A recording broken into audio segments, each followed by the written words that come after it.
All right, so I genuinely debated whether I was going to tell this story. Like I sat on this for a long time.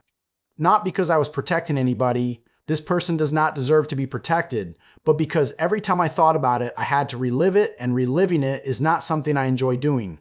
But you know what? It's been long enough. The statute of limitations on keeping this to myself has expired. So here we go. Let me set the scene for you. I'm working this job. I'm not going to say exactly where, but just know it was one of those places where the pay is bad, the hours are weird, and like half the staff should probably not be working with other human beings. You know the type.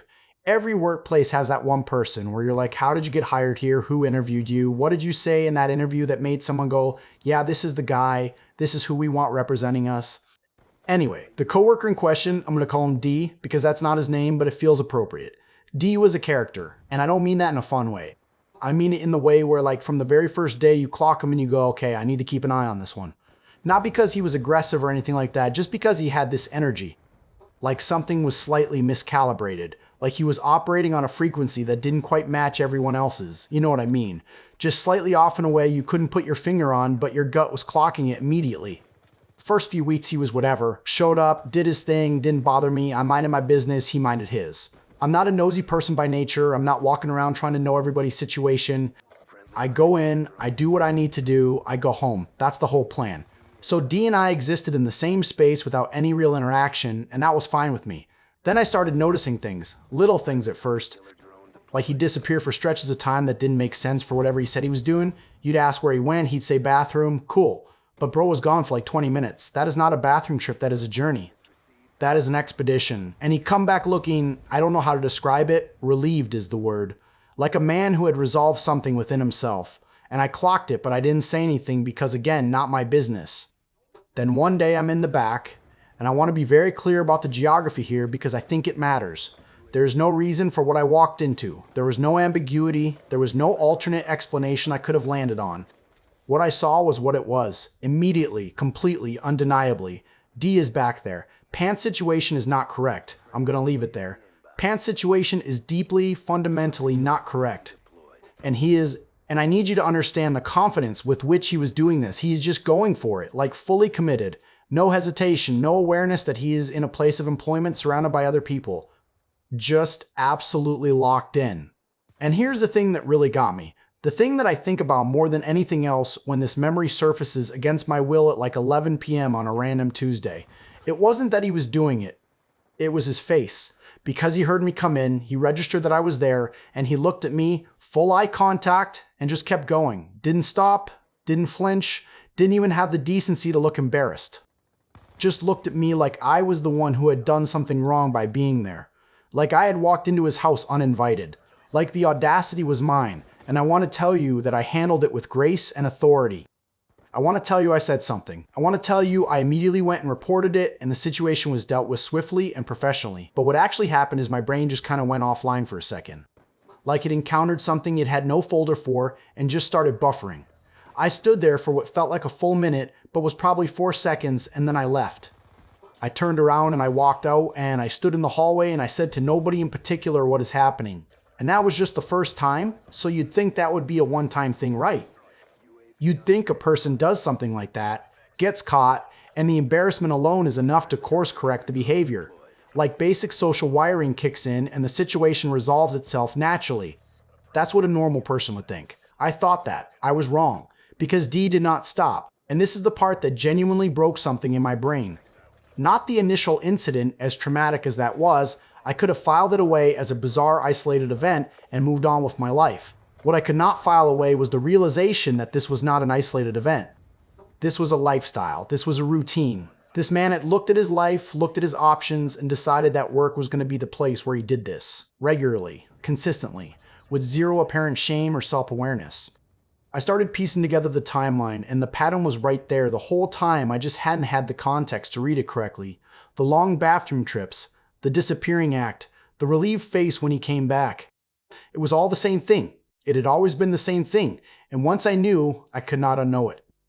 Every time he said he needed a minute, every time he wandered off, I knew exactly what was happening, and I had to stand there and interact with him like a normal coworker when I was internally going through something.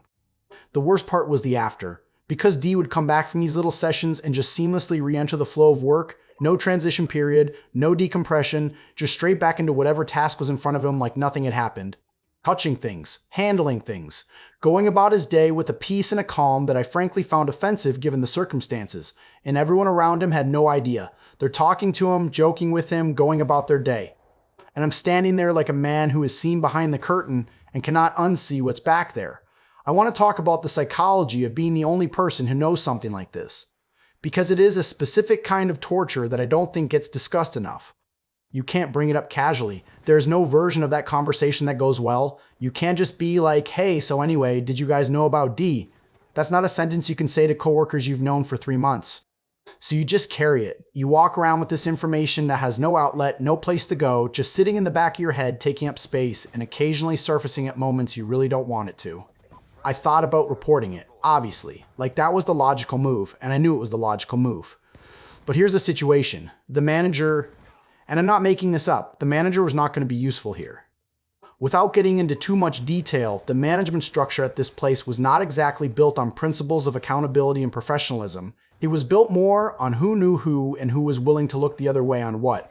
So the idea of going to management and expecting a clean professional resolution was genuinely not realistic. I'd seen how things got handled there, or more accurately, how they didn't get handled. I knew what the response was going to be, and I knew I'd be the one who ended up in an awkward position for having said something. So I made the calculation that most people make in environments like that. I kept my head down. I minded my business. I did my job, and I tried to maintain enough physical distance from D at all times that I wouldn't have to add any new incidents to the collection already living rent-free in my head. That worked for a while, and then one day it didn't. I'm not going to get into specifics because some things genuinely cannot be described in a YouTube video without causing psychological damage to the viewer. What I will say is that there was a second incident that was significantly worse than the first. Not in the same category, a whole escalation. And the detail that I cannot get out of my head, the detail that I think will follow me to my grave, is what he was doing immediately before and immediately after. Because it was work-related. It was directly work-related. And if you think about the implications of that, for more than about 4 seconds, you're going to arrive at a place that is very uncomfortable, and I'm sorry in advance. I quit not long after that. And I want to be clear that the quitting was not dramatic. I didn't storm out. I didn't make a speech. I didn't go to HR with a formal account of events. I just quietly decided that whatever that job was paying me was not enough. That there is no hourly rate that covers what I was experiencing. That some things cannot be compensated for financially, and this was one of them. I gave my notice, I left, and I tried to put it behind me. But here's the thing about experiences like this. They don't stay behind you, they follow you. Not in a traumatic way, I'm fine, I want to be clear I'm fine, but in the way where certain random things will trigger the memory completely without warning. The smell of a particular cleaning product, a certain type of fluorescent lighting, a man who walks with that specific kind of post-resolution calm, and for a split second I'm back there, in that workplace, watching D seamlessly return to his tasks like a man with a completely clean conscience. And the question I come back to every time, the question I genuinely do not have an answer to is, where is D now? Because D did not get fired while I was there. D continued to show up, continued to do his thing, continued to exist in that workplace completely unbothered. And the odds that the behavior stopped after I left are essentially zero, which means D is out there right now, possibly at a different job, possibly at several different jobs, living his life, completely at peace with himself. And honestly, that might be the most unsettling part of the whole story. Not what he did, but how completely fine he was about it. Because there's a version of this where he's a villain and it's clean and easy to process. But D didn't feel like a villain. He felt like a man who had simply decided that certain rules did not apply to him and had been proven right enough times that he just kept going. I don't have a lesson for this one. Some stories don't have lessons. Some things just happen and you carry them with you, and occasionally you tell them to strangers on the internet because the weight of keeping them to yourself finally gets to be too much. Stay safe out there, and maybe bring a friend when you go to the back.